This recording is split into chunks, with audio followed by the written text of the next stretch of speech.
Hi அன்பானவர்களே, my dear Bollywood peoples, உலக மக்களே. நான் வந்துட்டு கமெண்ட் பாக்ஸில் ஒரு வீடியோ போட்டிருந்தேன். அது என்னன்னு பார்த்தீங்கன்னாக்கா, யாருமே நியூஸ் பார்க்க மாட்டுறாங்க, எதுக்குங்க தண்டத்துக்கு நான் பேசிக்கிட்டு அப்படி சொல்லிட்டு கொஞ்சம் அழுத்து போயிட்டு ஒரு வீடியோ போட்டினேன். அப்போது அது பார்த்துட்டு ஒரு ஐயா ஒருத்தவங்க வந்து, ஐயா நாங்கள்லாம் வந்து ரொம்ப வேலை பலு உள்ளவங்க, எப்படி ஏகப்பட்ட வேலைங்க எங்களுக்கு இருக்குது, அதனால் நியூஸுக்குன்னு சொல்லி எங்களால் வந்து டைம் எல்லாம் வந்து ஒதுக்க முடியாது. ஆமாம், வேலைக்கு போனால் தானேங்க சோறு அப்படின்ற மாதிரி நீங்கள் தாராளமாக நீங்கள் பேசுங்க, நாங்கள் கேட்குறோம். எங்கள் வேலைக்கு மேலேயே அப்படியே நாங்கள் வந்து ஹெட்ஃபோனோ அதுவோ ஏதோ போட்டுக்கிட்டு நாங்கள் கேட்குறோம். தயவுசெஞ்சு 4 பேர் தான் பார்க்குறாங்க அப்படின்றதுக்காக நியூஸ் படிக்கிறது விட்டுறாதீங்க. நியூஸ் பார்க்குறவங்க இருக்கிறாங்க. ஆமாம், நியூஸ் எல்லாம் வந்து கேட்காதவங்கெல்லாம் வந்து யாரும் இல்லைன்னு சொல்லிட்டு ஃபீல் பண்ணாதீங்க அப்படி சொன்னாங்க. ஸோ அதனால் மறுபடியும் பேப்பரை கையில் எடுத்துக்கினேன். ஓகே, அப்படியே நம்ம நியூஸ் உள்ள போகலாம். அப்புறம் ஒரு முக்கியமான விஷயம், என்னடா டையெலாம் கேட்டிருக்கான்னு பார்க்காதீங்க. இந்த பார்த்தீங்களா, இதோ பாருங்க, இதோ இந்த டை, அப்புறம் திஸ் இந்த டை, அப்புறம் நான் கட்டியிருக்கிறேனே இந்த டை. இது 1994 எங்கள் அப்பா இறந்துட்டாங்க. எங்கள் அப்பா வந்து 1994. இப்போ நீங்கள் கணக்கு போட்டிங்கன்னா இட்ஸ் கம் டு வாட் அப்படி இப்படின்னு சொல்லி பார்த்தா 1994, 2004, 2014, 2025 ஆல்மோஸ்ட்டு வந்து இது ஆயிடுதுங்க. எவ்வளோ வருது அப்பா? அப்போ ஒரு அது வருதுங்க, எவ்வளோ வருதுங்க, ஒரு 30 வருஷத்துக்கு மேலே வருதுங்க. சரியா?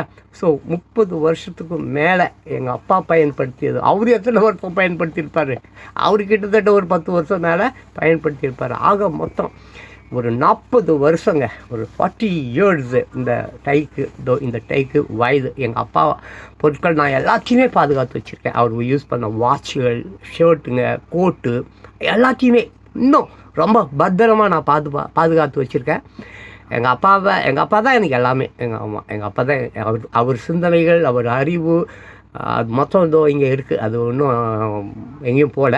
ஸோ நான் எதை சொல்ல வரேன்னா, தங்களுடைய தகப்பனார், தாயார் அவர்கள் ரொம்ப மேன்மையாக கருதிய, நேர்மையாக வாழ்ந்தவர்களாக இருப்பார்கள். அவர்கள் ரொம்ப பெட்டகம் மாதிரி அதை பார்த்துருப்பாங்க, பொக்கிஷம் மாதிரி அதை பாதுகாத்து வந்திருப்பாங்க.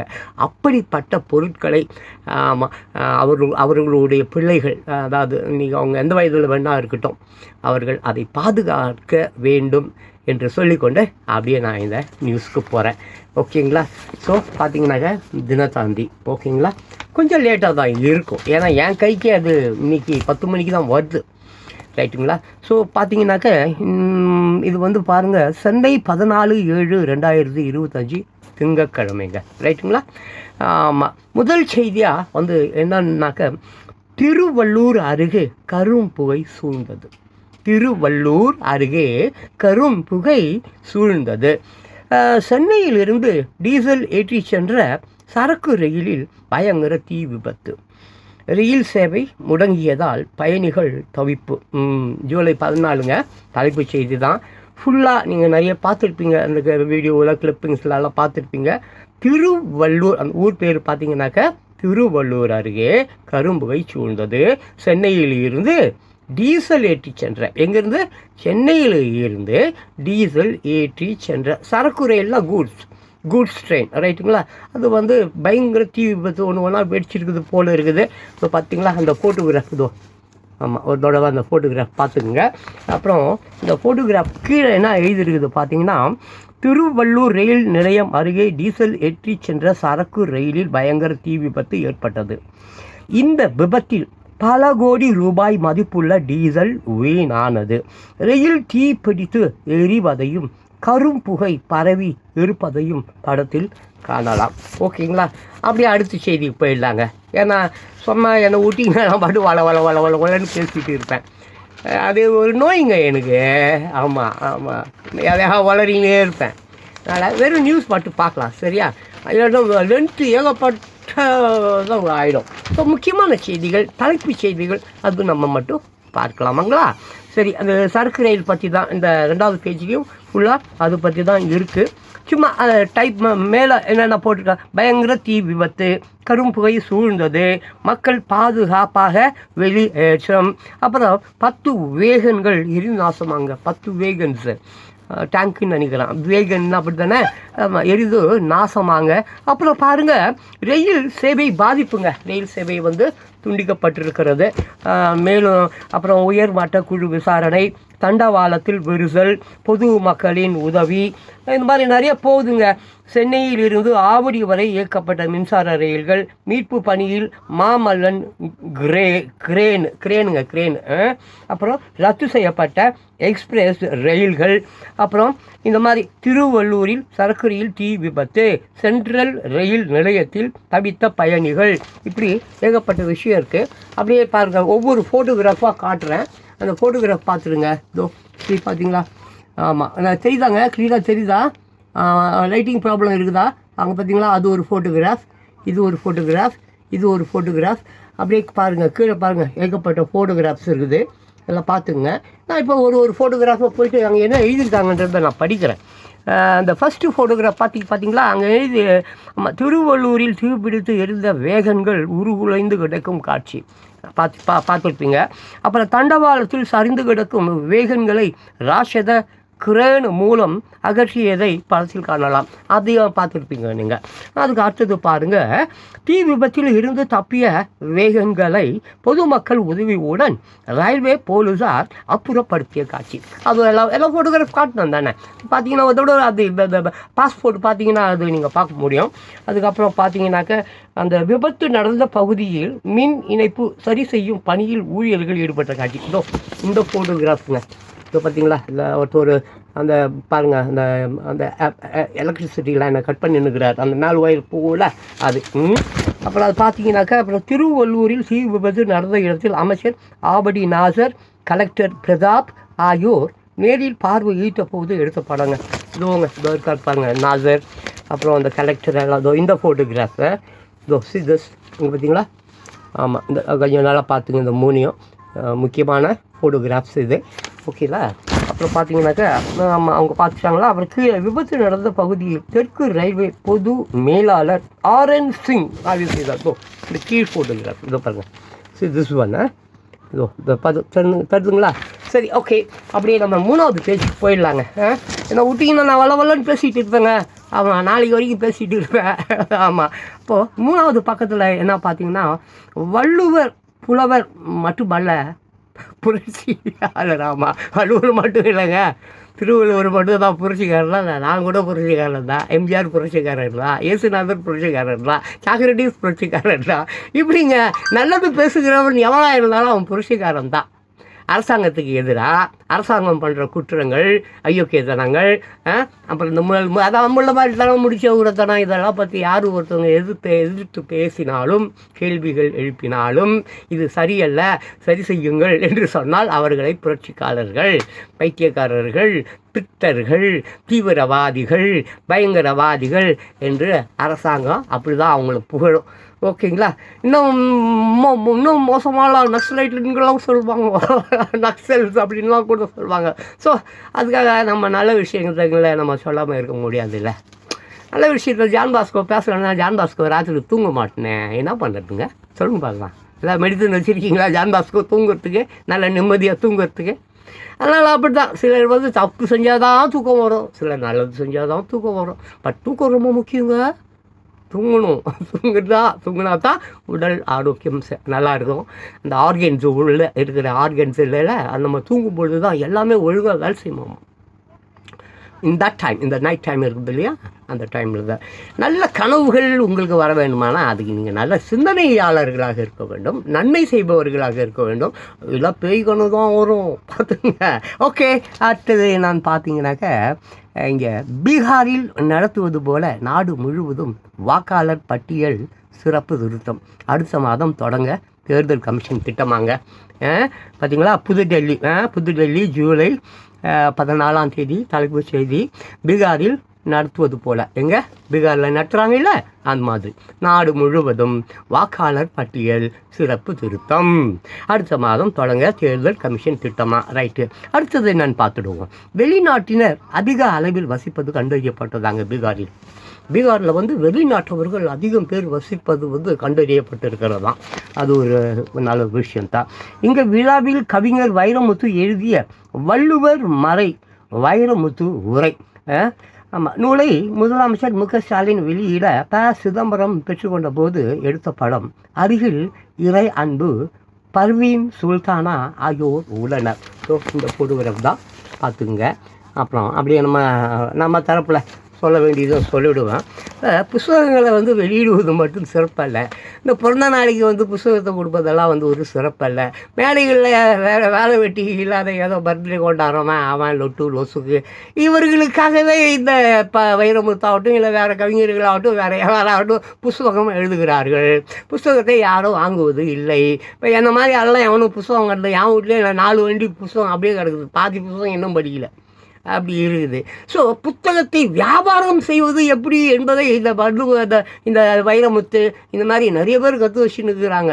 ஆமாம் புத்தகம் அடிப்பாங்க. ஒரு 5000 10,000 புக்கு அடிப்பாங்க.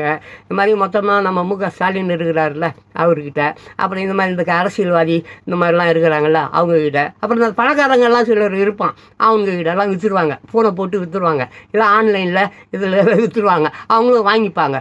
அவங்க இந்த பிறந்த நாள் விழா போகிறான் பாருங்க. பிறந்த நாள் விழா வேறு கருமாதி வேறு என்ன எங்கெல்லாம் போகிறானோ அங்கே டக்குன்னு ஒரு ஃபோட்டோவை ஒரு புக்கை அவர் கையில் கொடுத்து ஏப்பா நல்லா க்ளோஸ்அப்பில் ஒரு ஃபோட்டோ எடுப்பாடா புக்கு கொடுத்தேன் பாரு. அந்த புக்கை எழுதணும்னு ஒழுங்காக படிச்சிருக்க மாட்டான், வாங்கினவனும் ஒழுங்காக படிச்சிருக்க மாட்டான், வாங்கிக்கிட்டு போகிறவனும் ஒழுங்காக படிச்சிருக்க மாட்டான். இது ஒரு வியாபாரம். ஓகேவா? இதெல்லாம் மாறணும். சரி, நம்ம கருத்தை நம்ம சொல்லிவிட்டோம். அடுத்தது பார்த்தீங்கன்னா மற்றொரு பேஜ். இந்த பேஜுக்கு வந்துடுவோம். சரியா? அது கடன்னு முடிஞ்ச வரைக்கும் ஜான் பாஸ்கோவில் உங்களுக்கு நல்ல தகவல்கள் பேப்பரில் இருக்கக்கூடியதை மட்டும் அப்படி பொறுக்கி எடுத்து பேசி விட்டுடுறேன். அப்புறம் பெண்களை கேலி செய்ததை தட்டி கேட்டவர் எந்த ஊர்லங்க இது? திண்டுக்கல் ஜூலை 14. இந்த பையன்பேர் வந்து கிருஷ்ணன். பெண்களை கேலி செய்ததை தட்டி கேட்டவர் வெட்டி கொலையா? அப்படின்னா என்ன ஒரு டெய்லி 100 ரூபாயாக கொள்ளணுமே, என்ன ஒரு ரூபாயில என்னை வெட்டி கொள்ள மாட்டுறானே. நான் நிறைய வீடியோ பெண்களை திட்டி போட்டுருவேன். பெண்களை மட்டுமல்ல உலகத்தில் இருக்கிற எல்லாரையும் திட்டிருப்பேன். அங்கே பார்த்தீங்களா அந்த கிருஷ்ணன். நம்ம உள்ளே போய் படிக்க வேண்டாங்க. சரியா? நான் பெண்களை கேலி செய்ததை தட்டி காட்டவர் வெட்டி கொலை தட்டி கேட்டிருக்கான், வெட்டி கொண்டானுங்க.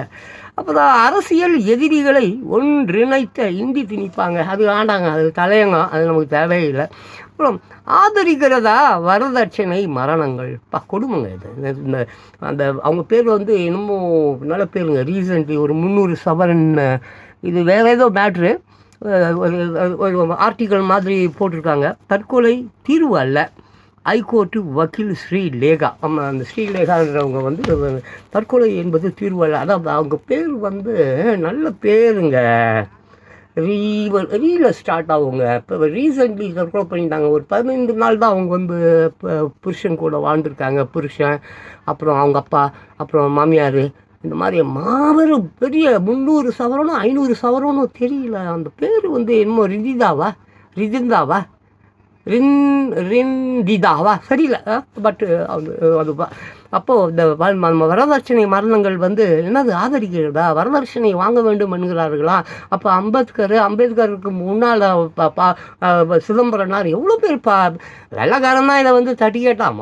வந்து வெள்ளைக்காரன் தான் இந்த வரதட்சணை கொடுமைகள், உடன்கட்டை ஏறுவது, பெரிய பெரிய பெரிய அமக்கலங்களுங்க பண்ணின்னு இருந்தானுங்க. ஆமாம், பெண்களிடம் வந்து மேலே ஜாக்கெட்டு போடாமல் அந்த முளைகள் இருக்கு இல்லையா, சின்ன முளைக்கு ஒரு வரி, பெரிய முளைக்கு இன்னொரு வரி, அது இன்னும் கொஞ்சம் பெரிய சைஸில் இருந்தால் அதுக்கு ஒரு வரின்னு சொல்லிடலாம். அந்த கேரளா போன்ற தேசங்கள்லாம் வாங்கிட்டு இருந்தாங்க. வெள்ளைக்காரனுங்க வந்து தான் அதெல்லாம் அடித்து நொறுக்கி இறுக்கி உடச்சிலாம் விட்டானுங்க. பட் இன்னும் அது அப்படியே நீடிக்கிட்டு போல தான் இருக்குது. மாறலைங்க, எதுவுமே மாறல. புரியுதுங்களா? இங்கே மாறுன்னுவான், எல்லாம் கடந்து போகுன்னுவான். எதுவும் கடந்து போகாது. நீ தான் கடத்தணும். இல்லையா இவன் உன்னை கடைச்சி கொண்டுட்டு போய் விரலை வெட்டி ஓட்டு வாங்கிப்பான். நீ ஓட்டு போட முடியாதுன்னு சொல்லேன். நான் ஓட்டுலாம் போட மாட்டேன்னு சொல்லு. அது போடா நீ ஓட்டு போட்டால் என்ன போடலன்னாடா, விரலை மட்டும் கொடு, கட்டை விரலை மட்டும் கொடு, நாங்கள் வெட்டி எடுத்துகிட்டு போய் நாங்கள் ஒட்டிக்கலாம். செத்து போனவன் எல்லாம் எப்போ தெரியுங்களா அங்கே உயிரோடு வருவான்? சொல்லுங்கள் பார்க்கலாம். செத்து போனவன் 1 வருஷம் முன்னால், 5 வருஷம் முன்னால் செத்து போனவன்லாம் உயிரோடு வருவான். எப்போ தெரியுமா? ஓட்டு பூத்தில். தேர்தல் அப்போ ஓட்டு பூத்துக்குதுல்ல, அங்கே பார்த்தீங்கன்னா கள்ள ஓட்டு அப்படின்ற பேரில் செத்து போனவங்களாம் வச்சு ஓட்டு போட வச்சு அப்போவே இவனுக்கு ஆட்சிக்கு வந்துடுவானுங்க. ஸோ அது ஒன்றும் தடுக்க முடியாத, அது பார்க்கலாம். அது யாராவது நல்ல பிள்ளைங்க யாராவது இருந்தால் வரும். இங்கெல்லாம் நல்ல பிள்ளை பிரியாணிக்கும் குவார்ட்டருக்கும் 500 ரூபா காசுக்கும் ஆசைப்பட்டு நாட்டையே நாசம் பண்ண தேச துரோகிகள் இந்த மக்கள், பயங்கரவாதிகள் இந்த மக்கள், தீவிரவாதிகள் இந்த மக்கள். இவன் என்னடாலும் யாரையோ போய் நல்லவனாலாம் போய் தீவிரவாதின்றான், நக்ஸலைட்டுன்றான், என்னென்னமோ சொல்கிறான். சரி எப்படியோ போட்டோம், நமக்கு என்ன இல்லை, கண்டுக்காமல் போயிட வேண்டியது தான். சரியா? அதுக்கப்புறமா இங்கே பாருங்கள், திருமணத்துக்கு பெற்றோர் எதிர்ப்பு தெரிவித்ததால் ரயில் முன் பாய்ந்து காதல் ஜோடி தற்கொலை. ஐயோ, இன்னமும் அந்த கொடுமை கௌரவ கொலை என்று சொல்வார்களே, அதற்கு பயந்து இவர்கள் தண்டவாளத்தில் தலையை வைத்து விட்டார்களோ, பாவம். என்ன இருந்தாலும் சத்தத்துக்கு அப்புறமாவது காதல் வாழ்க என்று நம்ம சொல்லி விட்டுடலாம். அவங்க ஆத்மா சாந்தி அடையட்டும். அதுக்கப்புறமா வேற ஒரு விஷயம் என்னென்னு பார்த்தீங்கன்னா, 24ஆம் தேதி முதல் ஆகஸ்ட் 8ஆம் தேதி வரை எடப்பாடி பழனிசாமி 2ஆம் கட்ட சுற்றுப்பயணம் 36 சட்டமன்ற தொகுதிகளுக்கு செல்கிறாராங்க. ஸோ பார்த்தீங்களா, இந்த ஃபோட்டோகிராஃப் பார்த்துருங்க. சரிங்களா? 36 தொகுதிகளுக்கு போகிறாராங்க. 36 சட்டமன்ற தொகுதிகளுக்கு செல்றாராம். 24ஆம் தேதியிலேருந்து மைண்டில் வச்சுக்கோங்க. இன்றைக்கி தேதி வந்து என்னது 14 தான், இன்னும் 10 நாள் இருக்குது. 24ஆம் தேதி முதல் ஆகஸ்ட் 8ஆம் தேதி வரைக்கும் அதையும் மைண்டில் வச்சுக்கோங்க, போகிறாருக்கலாமா. அதுக்கப்புறம் வந்து பார்த்திங்கன்னா அடுத்தது இன்னொரு செய்தி என்னன்னு பார்த்தீங்கன்னாங்க, நகரி ஜூலை 14 தினத்தந்தி தலைப்பு செய்திங்க. நான் ஃபுல்லாக முழு செய்தி நான் வாசிக்கலாம், மைண்டில் வச்சுக்கோங்க. முக்கியமானது மட்டும்தான் நான் இங்கே பேசிகிட்டு இருக்கேன். ஓகேங்களா? மகளின் திருமணத்திற்காக வைத்திருந்த போது துணிகரம். LIC அதிகாரி வீட்டில் 1 கிலோ தங்கம் ரூபாய் 20 லட்சம் கொள்ளையாட்டே கப்பா. என்னங்க அது? மகளின் திருமணத்திற்காக வைத்திருந்த போது துணிகரமா? LIC அதிகாரி வீட்டில் ரூபாய் 1 கிலோ தங்கம் ரூபாய் 200 லட்சம் கொள்ளை. என்னங்க LIC அதிகாரின்றாங்க, 1 கிலோ தங்கன்றாங்க, 20 லட்சம் கொள்ளைன்றாங்க. ஏங்க இவர் போய் இவ்வளோ பணத்தை சேர்த்து வச்சார் வீட்டில்? LICன்றாங்க, அதிகாரின்றாங்க, என்னென்னமோலாம் எழுதி இருக்குதுங்க இங்கே. ஏங்க இவ்வளோ பணத்தை சேர்த்து வீட்டுக்குள்ளே வச்சா வந்து திருடிட்டு போக மாட்டானா? ஏங்க ஒரு அதிகாரிக்கு இந்த அறிவு கூட இல்லை. அதிகாரின்னா அறிவு இருக்காதோ? நான் பார்க்குறேங்க. சுற்று வட்டாரம் மட்டும் இல்லைங்க, நம்ம ஊர் மட்டும் இல்லைங்க, இந்தியா மட்டும் இல்லைங்க, உலகத்தில் 195 நாடுகளில் இருக்க எல்லா அறிவாளிகளும் இப்படி தான் சேர்த்து வைக்கிறாங்க. கிலோ கணக்கில் தங்கத்தையும், கிலோ கணக்கில் பணத்தை, கிலோ கணக்கில் பணம் இல்லை, அதெல்லாம் பல டன்னு கணக்கில் பணத்தையும் வீட்டுக்குள்ளே சேர்த்து வைக்கிறான். திடீர்னு பார்த்தா ஸ்டவ் வெடிக்குதுன்றான், பணம் எரிஞ்சு போச்சுன்றான். ஒரு நீதிபதி வீட்டில் கொஞ்சம் நாளைக்கு முன்னால் அப்படி நடந்தது. ஆமாம், ஏகப்பட்ட பணத்தை பதுக்கி வச்சுருந்துருப்பா. 10க்கு 10 ரூமில் மொத்தமும் பணம் எல்லாம். ஆமாம், 500 நோட்டா 200 நோட்டு உடுப்புற பணம் எரிஞ்சு போச்சு. ஆனால் எரிஞ்சிச்சு. எல்லோரும் வீட்லேயும் அப்படி தான் ஆகப்போகுது. இப்போ எல்லோரும் கிலோகுலமாக தங்கம் வாங்கி வச்சுக்கோ, பணம் வாங்கி வச்சுக்கோ. 2026 ஏகப்பட்ட நேற்று இப்போ எப்படி திருவள்ளூரில் நேற்று வந்து டீசல் டேங்க்கு வெடித்து எப்படி எரிஞ்சு கரும்புகை வந்து நாசமாக போச்சு, அதே மாதிரி அளவுக்கு மிஞ்சினால் அமிர்தமும் நஞ்சு. உனக்கு தேவையான கொஞ்சம் சாப்பாடு, கொஞ்சம் ட்ரெஸ்ஸு, தூங்குவதற்கு ஒரு வீடு, அதை விட்டுட்டு தமிழ்நாடே எனக்கு வீடாக இருக்கணும், தமிழ்நாடு மொத்தமும் இருக்கிற நிலங்கள்லாம் என்னுடைய நிலமாக இருக்கணும்னு நினச்சி நீ ஆக்கிரமிப்பு செய்யப்பட்ட அத்தனையும் 2026க்குள்ளார எரிஞ்சு சாம்பலாக போயிடும். பார்த்துக்க. சரி, அடுத்த விஷயத்துக்கு நம்ம போவோம். LIC அதிகாரி வீட்டில் தானே திருட்டு, நம்ம வீட்டில் திருட்டு இல்லைல்ல. நம்ம வீட்டில் திருடனே வரமாட்டான். ஏன் சொல்லுங்கள்? அடப்பாங்க, திருடுறது தான் நம்ம வீட்டில் ஒன்றும் இல்லையா? திருட்டு பையடே எவனா இல்லை, என் வீட்டில் போய் எடுத்துகிட்டு வந்து போட்டு போகலாம். ரொம்ப நாளாக கஷ்டப்படுறா பாவம். சரி, அப்புறம் பார்க்கலாம். நம்ம வீடு தேடி வரும் அரசு வேவை யார் சொல்கிறாங்க? டக்குன்னு ஞாபகத்துக்கு வரணும். இது கூட ஞாபகத்துக்கு வரல. இப்போ ஏற்பட்ட அற்புதமான ஒரு வார்த்தையை யார் சொல்லுவாங்க தமிழ்நாட்டில்? அதுவும் சொல்லு, உங்கள் அப்பா சொல்லுவார? உங்கள் அப்பா சொல்லுவார? ஆமாம், உங்கள் அப்பா தான் சொல்கிறாரு. யார்? வீடு தேடி வரும் அரசு சேவை. யாரு உங்களோட ஸ்டாலினும் புதிய திட்டமா? அப்பா விட்டாருப்பா, ஸ்டாலின் பேருக்கு வந்துட்டார். எப்படியா அப்பா? அப்போ இல்லை ஸ்டாலின் என்னது எனும் புதிய திட்டமா? அப்பா சரி. முதலமைச்சர் ஸ்டாலின் சிதம்பரத்தில் நாளை தொடங்கி வைக்கிறார். போங்கப்பா, அனுப்புவீங்க, வாங்கி சாப்பிடுங்க. பிச்சைக்கார பசங்கள்லாம் நீங்கள் எவன் மூத்திரம் கொடுத்தாலும் கூட்டி போய் எவன் பிரியாணி கொடுத்தாலும் தின்னுவேன். உனக்கு எதுடா மானம், ரோசம், கசம்? நீ குடும்பம் குட்டி, குழந்தைங்க, அன்பு, பாசம், நேசம், அறிவு, திறமை, படிப்பு, கல்வி, உண்மை, நேர்மை, கடமை, கட்டியம், அது கட்டுப்பாடு, இப்படி வளரணும் தான் பரவாயில்ல. நீ மொட்டப்பைய எவன் பீயை கொடுத்தாலும் வாங்கி தின்னுவேன்.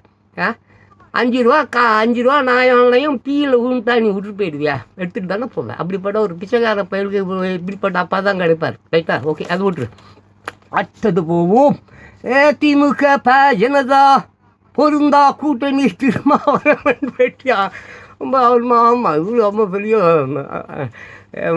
ஊரறிஞ்சு அப்பாட்டக்கரில் ஒரு திருமாவளவன். அவர் அப்படி தான் பேசுவார்.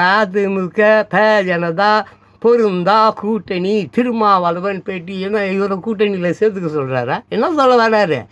ஏன்னா இந்த நாட்டுக்கு என்ன தான் இது வரைக்கும் இவர் செஞ்சுருக்காரு. இந்த வைகோ ஒரு மீட்டிங் ஒன்று பேசினாருங்க ஒரு 2-3 நாளைக்கு முன்னால். இதுதான் பார்த்தேன். அந்த வடுது பேர் நம்ம ஏதோ ஒன்று சொல்கிறோமே டிவி.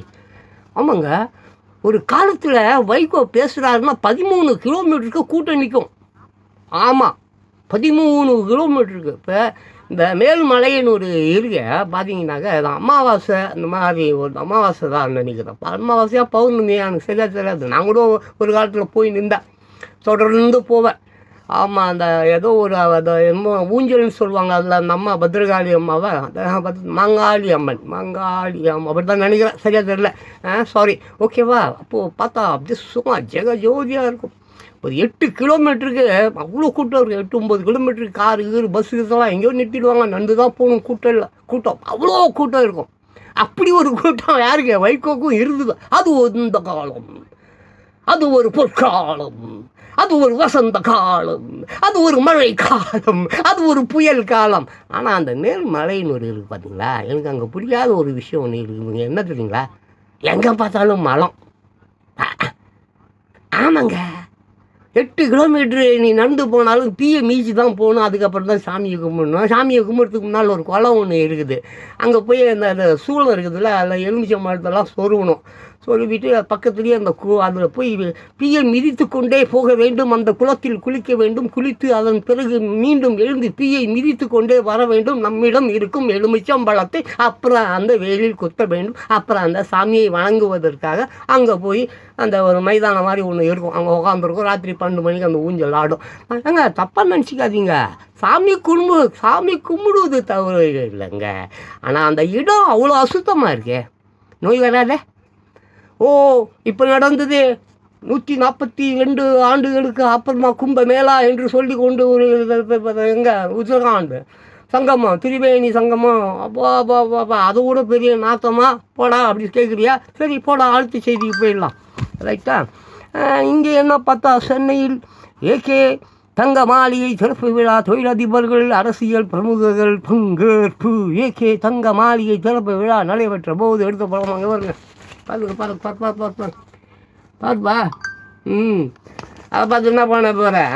மனம் மூக்குத்தி கூட இல்லாத உனக்கு ஒரு பாரு, யாரோ பெரிய நடிகை மாதிரி இருக்கிறாங்க, யாரோ இருக்கிறாங்க, என்னமோ பெரிய கார்பரேட் கம்பெனிக்காரர் அவர் இவர் போல இருக்குது. வந்து பாவம் ஒரு ஏழை, ஒரு பிச்சைக்காரி, ஒரு ட்ரெயினில் சம்சா விகிறவ மனசை மாற்றுறாங்க. வா ஏகே தங்க மாளிகைக்கு வா, சிறப்பு விழா நடக்குது, வந்து சுருக்கு பையில் சேர்த்து வச்சு இந்த காசெல்லாம் வந்து எங்ககிட்ட கொடுத்துட்டு ஒரு 3/4 சவரம் இல்லை 1 சவரம் இல்லை நகையை நீ வாங்கிக்கிட்டு போகிற வழியிலேயே நாங்கள் ஒருத்தவனை அனுப்பி வைக்கிறோம். அவன் உன்னை அப்படியே கொஞ்சம் தூரம் ஃபாலோ பண்ணுவான். அப்படியே ஃபாலோ பண்ணி, அம்மா வாட்சி நீ வாட்சியை கட்டியிருக்க மாட்டேன். அப்போ கூட அவன் உங்ககிட்ட கேட்பான், மேடம் டைம் என்னங்க மேடம் அப்படி கேட்பான். ஏடா அறிவு கேட்டானே, நான் வாட்சியாக கட்டியிருக்கேன் அப்படி நீ சொல்கிறதுக்கு முன்னாடியே அவன் 1 சவரம் நகையை தூக்கிட்டு போயிடும். அப்புறம் ஜூட் கேட்டால் நூதன திருடன் சொல்லிட்டு நம்ம கவர்மெண்ட் அவனுக்கு பட்டங்கள், பதவிகள், மதிப்பு, மரியாதை, ஆமாம் மாலையெல்லாம் போட்டு வரவேற்கும். போய் போலீஸ்காரனை பிடுறான்னா பிடிப்பான். பிடிப்பான், போலீஸ்காரன் பிடிப்பான். ஆனால் மோதிரத்தை அவன் வாங்கிட்டு போயிடுவான். அதுதான். சரி, அடுத்த நியூஸ்க்கு போகலாம். ஹவாலா பணம் ரூபாய் 50 லட்சம் கை மாற்றும் தகராறில் வாலிபர் கடத்தலாங்க. 8 பேர் கைதான். இங்கே பணம் எங்கே போச்சுன்னு அவன் பண்ணான். கடத்தல் ரைட்டு, கைது ரைட்டு. ஆமாம், 50 லட்சம் பணம் எங்கடா போச்சு? இப்படி தான் அந்த ஏர்போர்ட்டுக்கு இல்லை, தினம் 2 கிலோ தங்கம் பிடிபட்டது அப்படின்னு போடுவான். தினம் 2 கிலோ தான், மாதத்தில் 30 நாள். ஆமாம், தமிழ்நாட்டில் எனக்கு தெரிஞ்சு ஒரு 7-8 ஏர்போர்ட்டு இருக்குது. 7-8 ஏர்போர்ட்லேயும் தினம் இந்த நியூஸு தான். ஆமாம், நட்சத்திர ஆமை கடத்தப்பட்டது, தங்கம் கடத்தப்பட்டது, அது கடத்தப்பட்டது, பெண்களை கடத்தினார்கள், அதை கடத்தினார்கள், இதை கடத்தினார்கள், எல்லாம் கடத்தினா கோடிக்கணக்கில் தங்க கட்டிகள், அந்த கட்டிகள், வைர நகைகள், வைரங்கள், வைடூரியங்கள் எல்லாம் கடத்தப்பட்டது. இவர்களை கைது செய்தார்கள். பணம்லாம் எங்கடா போச்சு? ஏன்னா அந்த வயல் எங்கே போச்சு? அந்த தங்க கட்டி எங்கே போச்சு? அதெல்லாம் அவன் வீட்டில் எடுத்துகிட்டு போயிட்டு வச்சுட்ருப்பான். நல்லா கேட்டாலாம் கொடுக்க மாட்டான், அவன் வச்சுப்பான். யாரும் போய் கேட்கக்கூடாது, கேட்டால் வச்சுருவான், இல்லை கொண்டுடுவான். இப்போ ஒரு பையனை கூப்பிட்டு போய் பாவம் கொண்டானுங்க பேர், நகை காணவில்லை ஒரு கம்ப்ளைண்ட்டு. இன்ன வரைக்கும் நகை கிடைக்கல. அது அவன் எடுத்துக்கணானோ இல்லை அவன் வச்சாலோ வைக்கலையோ, பட் ஒருத்தவன் உயிர் போயிடுச்சு. அப்படி இருக்குது தமிழ்நாடு. அப்புறம் திருச்செந்தூர் கோவிலில் அலைமோதிய பக்தர்கள் கூட்டம். நீண்ட வரிசையில் 5 மணி நேரம் காத்திருந்த தரிசனம். திருச்செந்தூர் சுப்பிரமணிய சுவாமி கோவிலில் வளாகத்தில் குவிந்திருந்த பக்தர்களை படத்தில் காணலாம். இது பாருங்க, சிதிஸ் ஃபோட்டோகிராஃப். சிதிஸுங்க கடல் அலை போல இருக்கிறார்கள் மக்கள். அப்புறம் மக்கள் இந்த மாதிரி சாமி கும்பிடுவதெல்லாம் நல்ல விஷயந்தான். ஆனால் ஒரு விஷயம் நீங்கள் தெரிஞ்சுக்கங்க, இந்த மாதிரி கூட்டம், ஏகப்பட்ட கூட்டம் இருக்குங்க. இதில் எவ்வளோ வியாதியஸ்தர்கள் இருப்பார்கள், நல்லா புரிஞ்சுக்கணும். சாமி கும்பிடுங்க, தப்பு இல்லைங்க. ஆனால் நோய் சாமி உன்னை தொத்தாது, சாமி உனக்கு ஹெல்ப் பண்ணாது, சாமி உனக்கு கை கொடுக்காது, சாமி உனக்கு சோறு போடாது. ஆனால் இவ்வளோ பெரிய கூட்டத்தில் ஒன்று நடக்கும். அது என்ன தெரியுமா?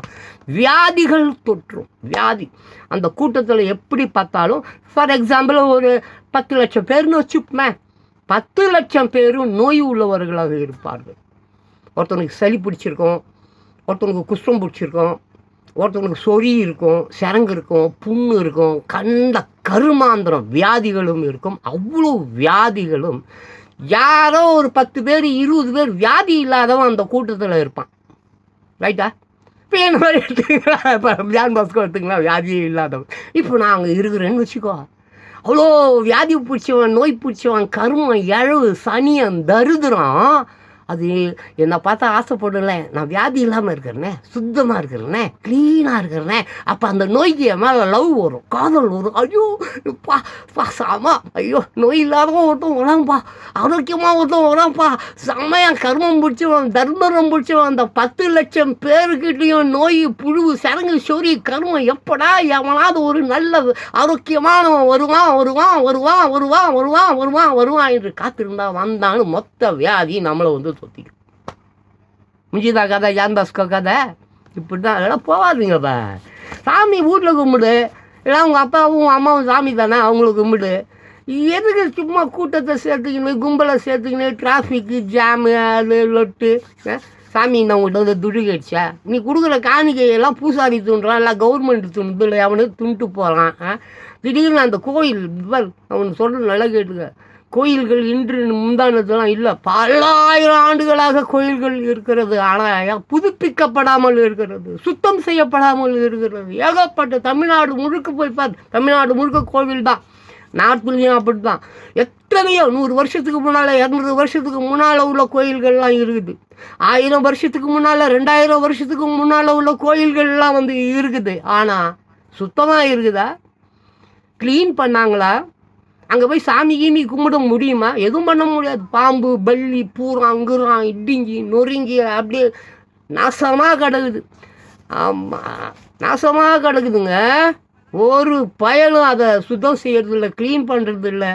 அது மாதிரி ஏகப்பட்ட கோயில், ஒரு 4000 5000 கோயில் அந்த மாதிரி இருக்கும். தேடி போனால் கிடைக்கும். எல்லாம் ட்ரோன் விட்டு பாரு, இங்கேருந்து ட்ரோன், பெரிய பெரிய ட்ரோன்லாம் 2000 மைல் 3000 மைல் போயிட்டு ஒரு நாட்டையே தாக்குற அளவுக்கு ட்ரோன்கள் இருக்குது. விஞ்ஞானம் அப்படி வளர்ந்துருக்கு. ஒரு ட்ரோனை அனுப்பிச்சு தமிழ்நாடு பூரா சுற்றிட்டு வா, எங்கெல்லாம் திருட்டு பையன் இருக்கான், எங்கெல்லாம் அயோக்கிய பையன் இருக்கான், எங்கெல்லாம் கள்ளத்தனம் கள்ளச்சாராயம், எங்கெல்லாம் சீட்டு விளையாடுறான், எங்கெல்லாம் இந்த கோழி சண்டை விடுறான், எல்லாம் போய் ட்ரோன் போய் பார்த்துட்டு வான்னு சொல்லி ஒரு ட்ரோனை விட்டா அது வெறும் 1 மணி நேரத்தை தமிழ்நாடையே சுற்றி ஃபோட்டோ எடுத்துன்னு வந்துடும். ஆனால் அவன் செய்ய மாட்டான். ஏன்னா அவன் செய்யணும்னா இவன் மாட்டுவான்ல. மொத்த பயல்களும் திருட்டு பயலுகப்பா. ட்ரோனை விட்டா இவன் தானேப்பா மாட்டுவான். அதுக்கு தான் அவன் ட்ரோன்லாம் விட மாட்டான், கேமராலாம் வைக்க மாட்டான். ஏற்கனவே எவனா என்ன மாதிரி ஆள், நான் ஏற்கனவே 2 கேமராவை பதிவு கொடுத்துருக்கேன். இந்த மாதிரி லஞ்சம் வாங்குறான், அதை வாங்குறான், இதை வாங்குறான், இது சுத்தம் இல்லை, அது சுத்தம் இல்லை, இது அசுத்தமாக இருக்குது போய் எடுத்தப்ப நல்ல கைங்க ரவுடி பசங்க கேமராவெல்லாம் பிடிங்கிட்டு போயிட்டாங்க. விட்டேன். அதனால தான் இப்படி இந்த மாதிரி பேப்பரில் எதோ போடுறாங்களா, இதை படித்து காட்டுனுக்குறேன். நேரடியாலாம் போய் எடுக்க விட மாட்டானுங்க. இதெல்லாம் மாறும், காலம் மாறும். இவங்க நினச்சின்னு இருக்கிறானுங்க யாருமே பார்க்கல, நம்ம என்ன வேணாலும் செய்யலாம். எல்லாம் பார்த்துட்டு இருக்குது. நிலா பார்த்துட்டு இருக்குது, சூரியன் பார்த்துட்டு இருக்குது, செடிகள் பார்த்து கொண்டு இருக்கிறது, புலிகள் பார்த்து கொண்டு இருக்கிறது, சிங்கங்கள் பார்த்து கொண்டு இருக்கிறது, நீர்நிலைகள் பார்த்து கொண்டு இருக்கிறது, பஞ்சபூதங்கள் பார்த்து கொண்டு இருக்கிறது. நீ நினைக்கிற உன்னை யாருமே பார்க்கல, நம்ம எவ்வளோ வேணால் அயோக்கியத்தானம் பண்ணலான்னு. அதெல்லாம் தப்பு. மாற்றிக்க. நீ மாற்றலைன்னா அப்புறம் ஒன்று அது மாற்றிடும். பார்த்துக்க. சரியா? எங்கே பார்த்தாலும் கொல்லை அயோக்கியத்தனம், பாலியல் தொல்லை. சின்ன பிள்ளை ஒரு 5 வயது 6 வயது 7 வயது பாப்பாவை கொண்டுட்டு போய் குட்டு பலாத்காரம் பண்ணுறிய பாவியை உன்னை ஏற்க சும்மா விடுமா? என்னைக்காவது நீ அதை பற்றி யோசிச்சிருக்கியா? என்னடா இப்படி நம்ம பண்ணுறோமே பொறுமை. அது சரி, தெரிஞ்சு தானே பண்ணுற. இயற்கை வரும், அடிக்கும், போலீஸ் வருவான், பிடிக்க மாட்டான். அப்படியே பிடிச்சாலும் துட்டு கொடுத்துடலாம். வக்கீல் அவருக்கு என்ன, ஒரு 1 லட்ச ரூபா வாங்குறவரா ஒரு கேஸுக்கு நம்ம 5 லட்ச ரூபா கொடுப்போம். இப்படி அயோக்கியர்கள் கோடானு கோடி பேர் வெளியே சுற்றிக்கிட்டு இருக்கான். நல்லவர்கள் பாவம், எந்த பாவமும் செய்யாதவர்கள், எந்த குற்றமும் செய்யாதவர்கள் ஜெயிலில், அனைத்து ஜெயில்களையும் கடக்குறாங்க. சோறு தண்ணி இல்லாமல் கடக்குறாங்க. அவங்கள ஒரு வக்கீல் கூட போய் அந்த சுமாட்டோவா என்னமோ சொல்லுவாங்க, போய் யாரும் வெளியே எடுக்கிறதுக்கு ஆளில் அப்படியே செத்து போடுவான். அப்படியே விடுங்க, அதெல்லாம் ஒன்றும் செய்ய முடியாது. ஸோ இது இந்த கூட்டமாக சேருவதை நிறுத்துங்க. ஏங்க 3 பேர் ஒரு பிரச்சனையாக வந்துட்டா 144 போடுறான். 2 பேருக்கு மேலே நின்னா பிடிச்சின்னு போயிடுறான். என்னங்க 10 லட்சம் பேர் இருக்கிறாங்க. இதெல்லாம் தப்புன்னு தோணலையா? கூட்டம் கூடுவது தவறு இல்லையா? மார்க்கெட்டில் கூடுறதையே நான் தப்புன்னு சொல்லுவேன்.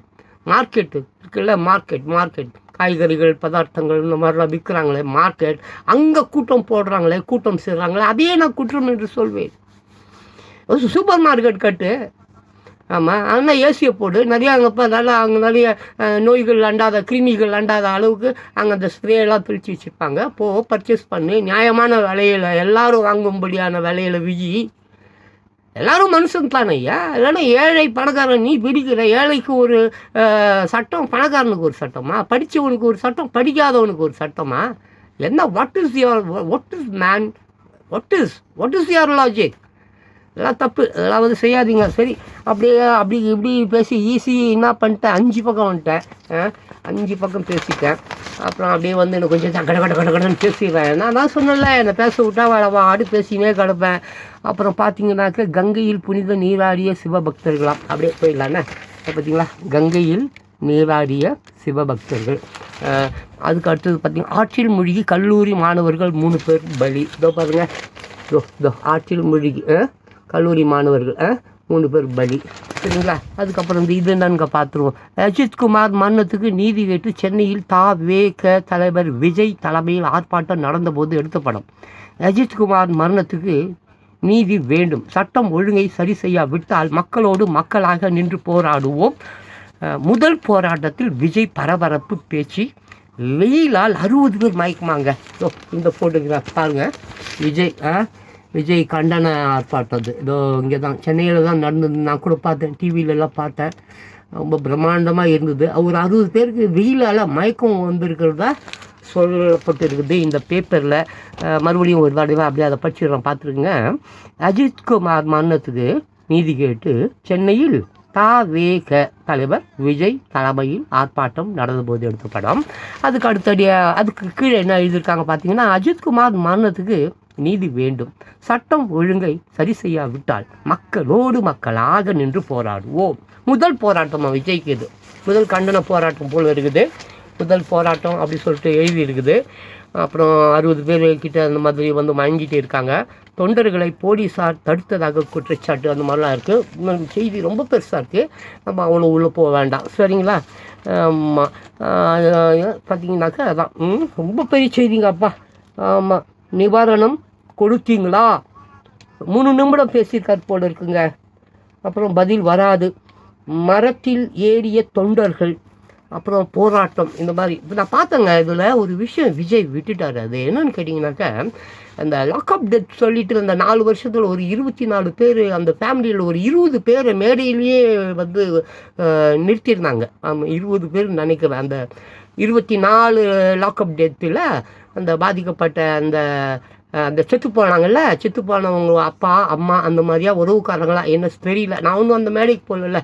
அப்போ ஆனால் நான் பார்த்தேன் அதில் சில அந்த ஒரு தாய் ஒருத்தவங்க பேசுனாங்க. ஆமாம், ரொம்ப மனசுக்கு ரொம்ப வேதனையாக இருந்தது. ஆனால் விஜய் வந்து அதில் வந்து ஆமாம், அப்பா வந்து ஸ்டாலின் அவர் வந்து அஜித் ஃபேமிலிக்கிட்ட வந்து சாரி மன்னிப்பு கேட்டார். அது மட்டும் போதாது, இவங்க எல்லாருக்கிட்டையும் மன்னிப்பு கேட்கணும்னு சொன்னார். நல்ல விஷயம், எனக்கு அது பிடிச்சிருந்தது. எல்லார்கிட்டையும் மன்னிப்பு கேட்க சொல்கிற ஒரு விஷயம் எனக்கு பிடிச்சிருந்தது. நியாயம்தான், அவர் கேட்டது தப்பு இல்லை. ஆனால் ஒரு விஷயம் விஜய் கேட்க வந்துட்டார். அது என்ன சொல்லுங்க பார்க்கலாம்? யாராவது சொல்லுங்களேன், நியூஸ் கேட்குறவங்க தான், யாராவது சொல்லுங்களேன் ப்ளீஸ். ஒரு விஷயம் விஜய் கேட்டிருக்கணும், ஆனால் அதை அவர் விட்டுட்டார்.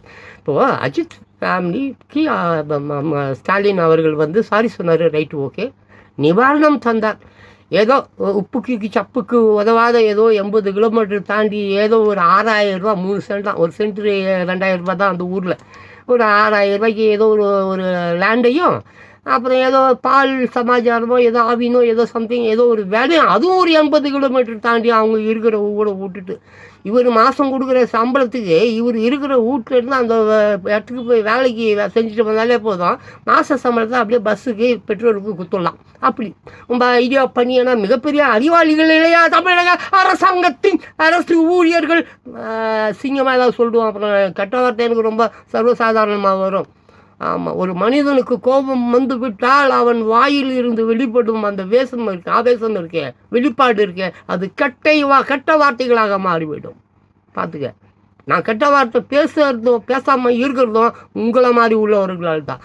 இப்போ தான் நான் ரொம்ப கண்ட்ரோல் பண்ணக்கூடிய ஆள். அதனால் கெட்ட வார்த்தையை கண்ட்ரோல் பண்ணிக்கிட்டு இப்போ கேட்குறேன். என்ன தெரியுங்களா? அது விஜய் கேட்டார். ஆமாம், ரைட்டு, ஓகே. அதான் அந்த 24 அந்த பாதிக்கப்பட்ட அந்த செத்துப்போன அந்த அப்பா அம்மாங்கக்கிட்டையும் மன்னிப்பு கேளுங்க, சாரி கேளுங்க. அது மட்டுமல்ல, அஜித்குமார் ஃபேமிலிக்கு ஏதோ உப்புக்கு சப்பான் உதவியே இல்லாத ஒரு லேண்டும் ஒரு வீடும் கொடுத்தீங்களே. எவ்வளோ கட்சிக்காரங்க, சீமான் கூட போனார், ஒரு 5 லட்ச ரூபா கொடுத்துருக்குறாரு. விஜய் ஒரு 2 லட்ச ரூபா கொடுத்துருக்குறாரு. கவர்மெண்ட் ஒரு 5 லட்ச ரூபா கொடுத்துருக்குது. இப்படி யாரெல்லாம் போகிறீங்க கொடுக்குறீங்க செய்கிறீங்களே, ஏன் இந்த விஜய் வந்து வெறும் மன்னிப்பு மட்டும் கேட்டால் போதும்? அந்த குடும்பத்தாரோட அவர் சொன்னார், அவர்களுக்கும் நஷ்டஈடு கொடுக்க வேண்டும் அல்லவா? அஜித் ஃபேமிலிக்கு 5 லட்ச ரூபா இவர் கொடுத்துருக்கிறார், சீமான் கொடுத்துருக்கிறாரு. கவர்மெண்ட் ஒரு 5 லட்சம், விஜய் ஒரு 2 லட்சம். இப்படி தெரிஞ்சும் தெரியாமலும் ஏகப்பட்ட பேர் அந்த குடும்பத்திற்காக ஒருவர் இறந்து விட்டார். போலீஸார் கஸ்டடியில், லாக்அப் டெட்டு தான் அது கூட கொடுத்துருக்காங்க.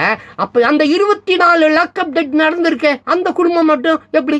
அந்த செத்து போனானே அந்த குடும்பத்தை அவன் காப்பாற்றிருப்பானே, அந்த குடும்பத்துக்கு சோறு போட்டிருப்பானே, அந்த குடும்பத்தில் அவன் ஏதோ ஒரு வேலையை செஞ்சு நிலம் வாங்கியிருப்பான், வீடு வாங்கியிருப்பான், எதை வேண்டுமானாலும் வாங்கியிருப்பான், தங்கச்சிங்களை படிக்க வச்சுருப்பான், அண்ணனை வேலைக்கு சேர்த்து விட்டுருப்பான், இப்படி செஞ்சுருப்பானே. இப்போ அந்த குடும்பங்களுக்கு ஏன் விஜய் அவர்கள் சாரி மட்டும் கேட்டால் போதும்னு இருக்காரு?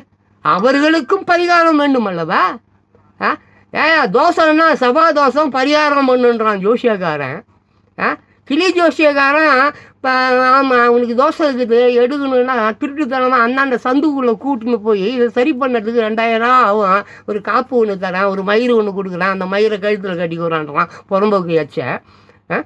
இப்படிலாம் பண்ணுவீங்க. ஒரு உயிர் போய்விட்டது, 24 உயிர்கள் போயிருக்கிற, 24 லாக்அப். அப்போ அந்த 24 குடும்பத்துக்கும், ஒவ்வொரு குடும்பத்துக்கும் 5 லட்சம் 10 சாராயம் குடிச்சிட்டு செத்தவனுக்கு 10 லட்ச ரூபா கொடுத்துருக்குற, கள்ளச்சாராயம் குடித்து செத்தவனுக்கு 10 லட்சம், ஆக்சிடென்ட்டில் சாவரவனுக்கு 5 லட்சம், அடிச்சே கொண்டு இருக்கீங்க. லாக்அப்பில் 24 பேர் செத்து இருக்கான். அந்த 24 குடும்பத்துக்கு என்ன பரிகாரம் பண்ண போகிறீங்க?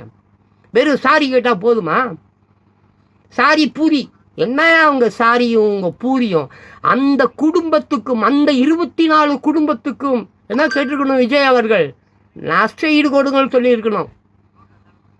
அது ஒன்று கேட்காம விட்டுட்டார். அதுதான் சரி, உங்களுக்காவது யாருக்காவது தோணுதா என்னன்னு தான் உங்கள்கிட்ட கேட்டேன். உங்களுக்கும் தோணாது, எங்கே தோண போகுது உங்களுக்கு? உங்கள் கவனம் பூரா தேர்தல் வந்துருச்சு, தேர்தல் நெருங்குது, தேர்தல் நெருங்குது, தேர்தல் நெருங்குது, தேர்தல் நெருங்குது. கோட்டர் வருது, கோட்டர் வருது, கோட்டர் வருது, கோட்டர் வருது, பிரியாணி வருது, பிரியாணி வருது, பிரியாணி வருது, 500 வருது, 500 வருது, 500 அடம் மடம் மடையா மடையா மடையா. உன் கண்ணில் தெரிவதெல்லாம் இந்த காட்சி தானேடா. 500 வருது, கோட்டர் வருது, பிரியாணி வருது. இதை மட்டுமே அறிந்து நாட்டை நாசம் பண்ணிட்டீங்களடா தேச துரோகிகளை, தேச துரோகிகளை. உங்களுக்கெல்லாம் விமோச்சனம் கிடையவே கிடையாது. இயற்கை உங்களை வச்சு செய்யும். இந்த கவர்மெண்ட் போலீஸ் கீலீஸாவது வக்கீல் நீதி எதுவுமே உங்களுக்கு நல்ல தீர்ப்பு தராது. ஆமாம், நல்ல தீர்ப்பு என்பது நீங்கள் தண்டிக்கப்பட வேண்டும். முளையிலேயே எல்லாமே கிள்ளி எறியப்பட்டிருக்க வேண்டும். இது இன்னைக்கு அப்படியே காட்டுத்தீ அளவுக்கு வளர்ந்து போய் பரவி போய் பெரிய நோயாக இருக்குது. இன்னைக்கு மிகப்பெரிய நோயாக இருக்குது. உலக நாடுகள் மொத்தத்தையும் தான் சொல்கிறேன். நான் வெறும் தமிழ்நாட்டை மட்டும் சொல்கிறேன், தமிழ் மக்களை மட்டும் திட்டுறேன் இல்லை, பொதுவாக திட்டுறேன், எல்லாரையும் திட்டுறேன். தனிப்பட்டு எவனையும் நான் திட்டலை. மொத்த பேரையும் தட்டுறேன், மொத்த உலகத்தையும் திட்டுறேன், மொத்த உலகமும் தப்புன்னு சொல்கிறேன். சரியா? ஸோ தயவு செஞ்சு விஜய் அவர்களை இந்த வீடியோ கேட்க நேர்ந்தால், அல்லது விஜய் ரசிகர்கள் கேட்க நேர்ந்தால், அல்லது விஜய் கட்சிக்காரர்கள் அந்தவர்கள் கேட்க நேர்ந்தால், மீண்டும் எங்கேயாவது இது முதல் கண்டனத்தை நீங்கள் தெரிவிச்சிருக்கிறீங்க, நல்ல விஷயம். இதுக்கு அடுத்து நீங்கள் மறுபடியும் வேறு எங்கேயாவது ஒரு கண்டன ஆர்ப்பாட்டம் நடத்துவீங்க. அந்த ஆர்ப்பாட்டத்திலேயாவது தயவு செஞ்சு விஜய் அவர்களே அந்த 24 குடும்பத்திடம் முதலமைச்சர் அவர்கள் வெறும் சாரி கேட்டால் போதாது. அந்த 24 லாக்அப் டெத் நடந்ததே, செத்து போனார்களே, அத்தனை குடும்பங்களுக்கும் 10 லட்சமோ 20 லட்சமோ 50 லட்சமோ 1 கோடி ரூபாயோ ஒரு குடும்பத்துக்கும் வழங்கப்பட வேண்டும். அதுதான் நியாயமான ஒரு நியாய தீர்ப்பாக இருக்க முடியும். அதை மறக்காம அடுத்து எங்கேயாவது கண்டனம் ஊர்வலம் வச்சிங்கன்னா விஜய் அவர்களே தயவு செஞ்சு அதை கேட்டுடுங்க, மறந்துட போகிறீங்க. அஜித்குமார் மரணத்துக்கு நீதி வேண்டும், சட்டம் ஒழுங்கை சரி செய்யாவிட்டால் மக்களோடு மக்களாக நின்று போராடுவோம். முதல் போராட்டத்தில் விஜய் பரபரப்பு பேச்சு. சரியா? ஓகே, அடுத்த போராட்டத்திலேயாவது ஜான்பாஸ்கோ மனசில் கண்டதை சொல்லிட்டேன். அதை பாருங்கள், கேட்டு பாருங்கள். அப்படி கேட்கலாம் நான் செய்ய முடியாது. சரி, நம்ம அடுத்த விஷயத்துக்கு போவோம். அரும்பாக்கத்தில் அதிகாலையில் சம்பவம். ஓடும் பஸ்ஸில் மாரடைப்பால் டிரைவர் சாவு. தாறுமாறாக ஓடிய பஸ் மோதி முதியவர் பலி. பாவம், 2 பேர் இருந்துகிட்டே இருக்கிறாங்க. டிரைவரும் செத்துருக்கிறார் பாவம். அதுக்கப்புறம் தாறுமாறாக ஓடியதுனால யாரோ ஒரு முதியவர் பாவம் அவர் இறந்துட்டு இருக்கிறாரு. இதோ பாருங்கள், சிதிஸ். ஆமாம், பார்த்துங்களா? அதுதான் இது. அது ஊர் பேர் பார்த்தீங்கன்னாக்கா அரும்பாக்கங்க, சென்னை. ரைட்டா? தேதி ஜூலை 14. தலைப்புச் செய்தி தான், அது போட்டாச்சு. அதுக்கப்புறம் கீழே சென்னை தாங்க. இது கூட 10 அம்ச கோரிக்கைகளை வலியுறுத்தி ஆசிரியர்கள் 17, 18 தேதிகளில் தொடர் மறியல் போராட்டம். ஆமாம், டிட்டோ ஜாக் அறிவிப்பான். டிட்டோ ஜாக் அந்த அந்த அவங்க ஒரு இதோ இங்கே பார்த்துங்க, சிதோ செய்தி தெரியுதாங்க. நல்லா படிக்க முடியுதாங்க, பாருங்கள். படிக்க முடிஞ்சால் படிச்சுக்கோங்க, ஓகேவா? என்ன கூட இன்னொரு படிச்சிடுறேன். 10 அம்ச கோரிக்கைகளை வலியுறுத்தி ஏற்கனவே இது பயங்கரமாக ஓடினுக்குது, ரொம்ப நாளாக ஓடுது. ஆசிரியர்கள் 17, 17, 18 இன்றைக்கி தேதி நம்ம என்ன சொல்லணும், 14. ஸோ இன்னும் 3 நாள் தான் இருக்குது. 17ஆம் தேதி 18ஆம் தேதிகளில் தொடர் மறியல் போராட்டம். டிட்டோ ஜாக்க அறிவிப்பு. சரி, அப்போ பயணம் செய்பவர்கள், வெளியூர்லேருந்து வர்றவங்க போகிறவங்க கொஞ்சம் பார்த்துங்க. டிராஃபிக் இங்கே எந்த ரோட்டில் மறியல் பண்ணுறாங்க. இதனால் அவசரமாக ஆஸ்பத்திரிக்கு போகிறவங்க, அவசரமாக இன்டர்வியூக்கு போகிறவங்க, அவசர கதியில் உள்ளவர்கள் அந்த எங்கே டிராஃபிக்கு எந்த இடத்துல மறியல் பண்ணுறாங்க, பஸ்ஸு போகுமா போவாதா, இதெல்லாம் முன்கூட்டியே கூகுள் அந்த மாதிரி எதுலையாவது கேட்டு தெரிஞ்சுக்கிட்டு வேறு ரூட்டை கடைபிடித்து நீங்கள் போக வேண்டிய இடத்திற்கு கரெக்டான டைமுக்கு போய் சேருங்க. ஏன்னா time is very important. Punctuality is very very important. அப்போ நான் ஆற்றில் மூழ்கி கல்லூரி மாணவர்கள் 3 பேர் பலி. பார்த்துட்டிங்களா? அது பார்த்துட்டேன்னு நினைக்கிறேன். ஸோ திஸ் ஒன், இந்த 3 பேர் தான். பார்க்கலாம், இன்னொரு தடவை காட்டிட்டேன், பார்த்துக்குங்க. அதுக்கு அடுத்தபடியாக சென்னை பெரவல்லூரில் 2 மாடி கட்டிடத்தில் தீ விபத்து. உயிர் பிழைக்க கீழே குதித்த 6 பேர் படுகாயமாங்க. ஆமாம், என்னது? பெரவல்லூரில் 2 மாடி கட்டிடத்தில் தீ விபத்து ஏற்பட்ட போது எடுக்கப்பட்ட சித்துவானுங்க. ஏங்க இதை பார்த்தீங்களா, பெரவல்லூராங்க. 2 மாடி கட்டுறது பாவம். எத்தனை பேருங்க? சென்னை பெரவல்லூரில் 2 மாடி கட்டிடத்தில் தீ விபத்து, உயிர் பிழைக்க கீழே குதித்து 6 பேர் குதிச்சிருக்காங்க. எல்லாமே காயந்தான். மற்றபடி வேறு அந்த இறப்பு பற்றி எதுவும் போடலை. சரி, அப்படியே இப்போ வந்து 7வது பக்கத்துக்கு வந்துட்டேன். பேப்பர் நீங்கள் வாங்கினா கூட நான் எடுத்து பேசிக்கிட்டு இருக்கிறது 7வது பக்கம் என்பதை மறந்து விடாதீர்கள். அப்புறம் கூட்டணி ஆட்சி பற்றி பதில் சொல்லும் சூழ்நிலை வரவில்லை. KP முனுசாமி பேட்டியான், அது எனக்கு ஒரு பெரிய விஷயமா தெரியல. அப்புறம் திருப்பரங்குன்றத்தில் யாகசாலை பூஜைகள் நடைபெற்ற போது எடுத்த படம். திருப்பரங்குன்றம் முருகன் கோவிலில் இன்று மகா கும்பாபிஷேகம், பக்தர்கள் திரண்டனர். திருப்பரங்குன்றங்க, ஜூலை 34, திருப்பரங்குன்றம் சித்தஸுங்க. பார்த்தீங்களா? இதுதான் அது, இந்த ஃபோட்டோகிராஃப் பார்த்துங்க. மகா கும்பாபிஷேகம் போல் இருக்குது.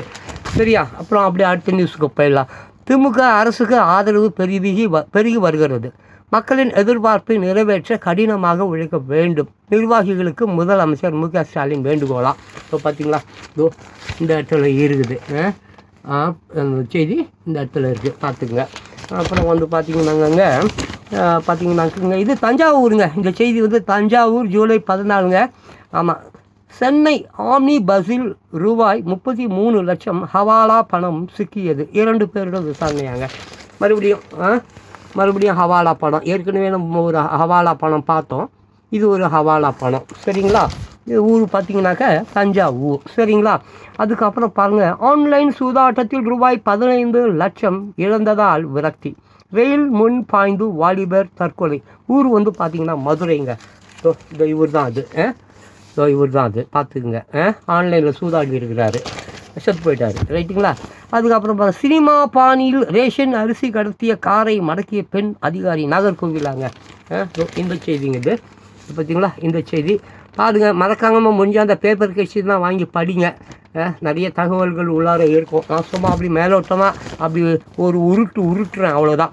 சினிமா பாணிலையாங்க, ரேஷன் அரிசி கடத்திய காரை மடக்கிய பெண் அதிகாரிப்பா. இந்த ரேஷன் அரிசியை எத்தனை வருஷமா? ஐயோ, ஜான் பாஸ்கோவுக்கு 62 வயசு ஆகுதுங்க. சின்ன பிள்ளையிலேருந்து இந்த ரேஷன் அரிசி கடத்துகிற விவகாரம் காதில் விழுந்துனே இருக்குது. சினிமா படம், அந்த படம், இந்த படம், எந்த படம், எல்லா படத்தையும் பார்த்து இது தடுக்கவே மாட்டாங்களேங்க. கொரோனாவோட பயங்கரமான ஒரு தொத்து வியாதி போல இருக்குது இந்த ரேஷன் கடத்துகிற வியாதி. சரி, அப்புறம் அதை விட்டுருவோம். இன்ஸ்டாகிராமில் காதலன் போல் பழகி மாணவியை ஏமாற்றி 60 பவுன் நகைகளை அபகரித்த தோழி போலீஸுக்கு பயந்து தாயுடன் விஷம் குடித்ததால் பரபரப்பாங்க. என்ன குழம்பு கலந்துங்க. இல்லை, இன்ஸ்டாவில் பார்த்தீங்கன்னா இதுக்கு முன்னால் காய்கறி வியாபாரி ஒருத்தர் பாவம் 20 லட்ச ரூபா சேர்த்து வச்சுருந்துருக்கிறாரு. காய்கறி வியாபாரின்னு சொல்ல முடியாது, மளிகை கடை போலது. காய்கறியும் இப்போ நினைக்கிறேன் 20 lakhs 20 லட்ச ரூபா சேர்த்து வச்சுட்டு இருக்காருங்க வீட்டுக்குள்ளார. எங்கே பதிக்க வச்சுருக்காரு, மூட்டையில் ஓட்டு வச்சுருப்பார். ஆனால் பண்ணுவானுங்க, அவனுக்கு காய்கறி வியாபாரி ஆச்சு. அவனுக்கு எது இவராக்கா? ஆமாம், ஒரு படி அரிசியில் வந்து 1/2 படி கல்லை சேர்க்குறவன் அவன். ஆமாம், பாருங்கள், 1 கிலோ அரிசி வாங்கிறதுக்கு ஒருத்தவன் அந்த மளிகை கடைக்கு போகிறான். அந்த காலத்தில் போனான், அந்த நாள் முதல் அன்னைக்கு 1 கிலோ வாங்கிறதுக்கு அந்த சேம் அரிசிக்காரன் அவங்ககிட்ட போனான். இன்றைக்கும் 1 கிலோ அரிசி வாங்கிறதுக்கு தான் அவங்ககிட்ட போகிறான். ஆனால் இந்த அரிசி வாங்க போகிறானே அவன் 50 வருஷத்துக்கு முன்னாலேயும் 1 கிலோ தான் அரிசி வாங்கினான். காலங்காத்தால் அரிசி வாங்க அதே கடைக்கு போனான். இன்றைக்கும் 1 கிலோ தான் வாங்கினான். ஆனால் இந்த 50 வருஷ காலத்துக்குள்ளார இந்த அரிசி கடைக்காரன் பார்த்தீங்கன்னா அந்த ஊரில் 50 இடத்துல அரிசி கடை வச்சுருக்காங்க. எப்படிங்க அது? ஏங்க, ஒருத்தர் 50 வருஷத்துக்கு முன்னால் ஒருத்தவன் தளோடு சின்னோண்டா ஒரு கடை வச்சுருந்தான், அரிசி தான் விற்றான். அன்றைக்கி விலைக்கு என்ன ஒரு 4 8 1 இருந்திருக்கும் அன்றைக்கி, அந்த காலத்தில் அரிசி அன்றைக்கி வாங்கினான் 1 கிலோ. இன்றைக்கி அதே 100 60 70. இன்றைக்கும் அதே கடைக்கு அதே கிழவன், அப்போ சின்ன பையன், இன்றைக்கி கிழவன் போகிறான் அரிசி வாங்குறான். இவன் இப்படியே தாங்க இருக்கான், 1 கிலோ தான் வாங்குறான். ஆனால் இவங்கிட்ட அரிசி விற்பானே அவன் என்னங்க அந்த ஊரில் 25 தெருவில் 25 சூப்பர் மார்க்கெட் வச்சுக்கிட்டு அரிசி தாங்க விற்கிறான். ரொம்ப கொடுமை இல்லை? இதெல்லாம் திருத்தப்படணும், செருப்பாலேயே அடிக்கணும். எப்படா உனக்கு இவ்வளோ சொத்து வந்தது அப்படின்ட்டு. மண்ணை கலக்கிறான், கல்லை கலக்கிறான், சிமெண்ட்டில் வந்து சாம்பலை கலக்கிறான். கலப்படம் எல்லாமே கொலை படம். சினிமா படம் தான் எடுக்கணும் போ. அதான் பார்த்தீங்களா, இன்ஸ்டாகிராமில் காதலன் போல் பழகி, என்னது காதலன் போல் பழகி மாணவியை ஏமாற்றி 60 பவுன் நகைகளை அபகரித்த தோழி. அதுவும் தோழி ஃப்ரெண்டே பண்ணியிருக்கா, காதலன் போல் ஆக்ட் பண்ணியிருக்கா. சினிமாவை மிஞ்சிருவா போல் இருக்குது இவன். ஓகே, இவன் முடிஞ்சிருச்சான். இங்கே பாருங்கள், அது முடிய போகுது. பேட்ரி லோன் சொல்லிடுச்சு. இதுக்கு மேலே என்னால் படிக்க முடியாது. பாவம் பேட்ரி அழுகுது. So okay my dear beautiful peoples, ஏதோ நான் நிறுத்திக்கிறேன். இது ரெக்கார்ட் ஆகுமா ஆகாதா தெரில. ஆமாம், இந்த இன்ஸ்டாகிராம்லாம் நம்பாதீங்க, நிறைய பேர் இப்படி தான் ஏமாறீங்க. சரி, நான் ஏதோ முடிச்சுக்கிறேன். அடுத்த வீடியோவில் பேசுகிறேன். ஏன்னா வீடியோ முடிய போகுது, நான் கட் பண்ணுறேன். தேங்க்யூ.